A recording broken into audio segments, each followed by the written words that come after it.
అని ఇంత పొడుగు వాళ్ళే సర్టిఫికెట్లు ఇచ్చుకుంటారు. వాళ్ళ వ్యవస్థ ఎట్లుందంటే ఆ ఇద్దరు బాబామర్దులు నా ఇప్పు నువ్వు గోకు జరిసేపు నేను గోకుతా జరిసేపు అన్నట్టు ఉంది అధ్యక్ష. వాళ్ళ ఇప్పులు వాళ్ళు గోక్కొని బాబామర్దులు ఒకరిపు గోక్కొని వాళ్ళిద్దరు సమ్మగా ఉందని అనుకుంటారు. పాపం వీళ్ళ అమాయకులు వాళ్ళు సమ్మగా ఉంటే వీళ్ళు సప్పట్లు కొడుతుర్రు. వీళ్ళ అమాయకత్వం చూసి నాకు ఏం చెప్పాలో అర్థమైతే లేదు. ఆడ బాన్సువాడే ఏంది నిజామాబాద్లో ఏందా అది ఎమ్మెల్యే ఉన్నాడు కదా మంత్రి ఉండే కదా బాన్సువాడే కాదు బాలకొండ ఆయన జర మంచి ఆయనే అనుకున్నా. కానీ ఆయన కూడా ఇట్లా తయారైండు. అంతకుముందు కొంచెం ఏదైనా ఉంటే ఉన్నది ఉన్నట్టు మాట్లాడేటోడు. బాలకొండ ఆయన కూడా వాళ్ళతో చేరి సపోర్ట్లు కొడుతున్నాడు. ఎట్లా అధ్యక్ష?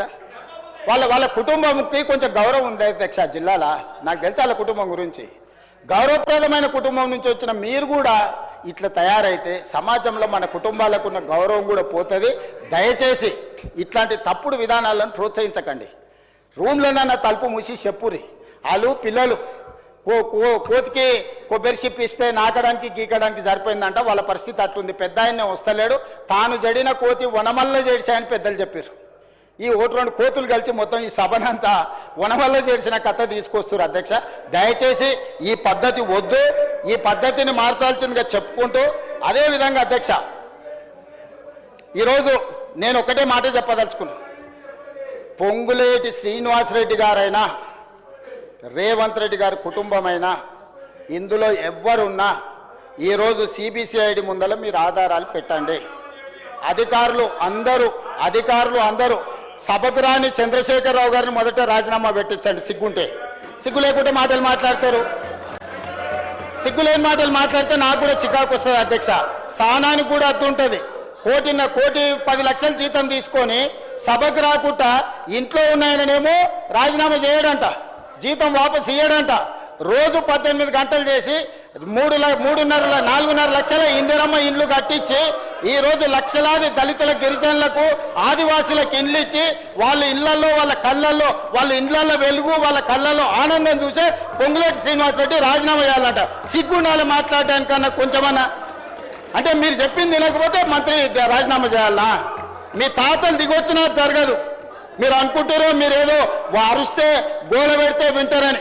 మీ సంగతి అంతా తెలుసు. మేనమావకు చెప్పినట్టు ఉంది పుట్టింటి గొప్పలు. గురువింద కింద ఎంత నల్లగా ఉందో తెలియదు. వాళ్ళ కింద ఎంత నల్లగా ఉందో నాకు తెలుసు. నేను మొత్తం చూసి వచ్చినాను అధ్యక్ష. ఇక నేను ఎక్కువ చెప్తే బాగుండదు, చిట్టా ఇస్తే అసలు బాగుండదు. ఒకటే అధ్యక్ష, ఈరోజు నేను ఒక మాట చెప్పదలుచుకున్నా. రాజకీయంగా ప్రతిపక్షంగా వాళ్ళ అంశాలు లేవనెత్తడం, నిరసనలు తెలపడం, ధర్నా చేయడం, వాళ్ళు ఈ రకంగా ఏ డిమాండ్ చేసినా ఒక్క నిమిషం కేటీఆర్ గారు దయచేసి వినండి. ఇది వినాల్సిన సందర్భం. దయచేసి ప్లీజ్ ట్రై టు అండర్స్టాండ్. ఏ అంశమైనా వాళ్ళు లేవనెత్తవచ్చు, ఏ అంశాన్నైనా ప్రస్తావించవచ్చు. ఎందుకంటే జడ్పీటీసీగా, ఎమ్మెల్సీగా, ఎమ్మెల్యేగా, ఎంపీగా అన్ని చట్టసభలలో నేను పనిచేసి వచ్చిన. చాలామందికి లైఫ్ టైం మొత్తం ఎమ్మెల్యేగానే ఉంటారు, కొంతమంది ఎంపీగా ఉంటారు. నేను స్థానిక సంస్థల నుంచి, కోఆపరేటివ్ సొసైటీస్ నుంచి చెప్పాలంటే వెనక్కి వెళ్తే అక్కడ నుంచి ఈ దేశంలో ఉండే అన్ని చట్టసభలు నేను చూసి వచ్చిన. ఏ చట్టసభలైనా గ్రామాలలో ఉండే సమస్యల మీద చర్చకు వినియోగించుకోవాలి. గ్రామాలలో ఉండే సమస్యనే నియోజకవర్గ సమస్య, జిల్లా సమస్య, రాష్ట్రం సమస్య, దేశం సమస్య. ఏ గ్రామంలో ఆ గ్రామంలో సమస్యలు పరిష్కరించుకుంటే దేశం అంతా సమస్యలు లేని దేశంగా ఉంటుంది. అట్లాంటి ప్రయత్నాలు చేసేటప్పుడు మీ దృష్టికి వచ్చిన వాటిని మీరు వేటినైనా ఇక్కడ ప్రస్తావించవచ్చు, మీరు మాట్లాడవచ్చు, మీరు డిబేట్ చేయొచ్చు. డిబేట్ చేసిన తర్వాత ప్రభుత్వం ఒక నిర్ణయానికి వస్తుంది. నిర్ణయానికి వచ్చిన తర్వాత we have to move forward. Next అంశానికి వెళ్ళాలి, నెక్స్ట్ అంశం ప్రస్తావించాలి. మేము అన్నట్టే ఈ ప్రభుత్వం నడవాలి, మేము చెప్పినట్టే ఈ మంత్రులు, ఈ ముఖ్యమంత్రి వినాలి అనేది ఇది అహంభావము, అహంకారము, దుర్మార్గమైన ఆలోచన. ఆ ఆలోచనను మీరు ఉపసంహరించుకోండి. మీ ఆలోచనల నుంచి మీరు తొలగించుకోండి. మీరు అందరు కూర్చోండి. ఒక్క నిమిషం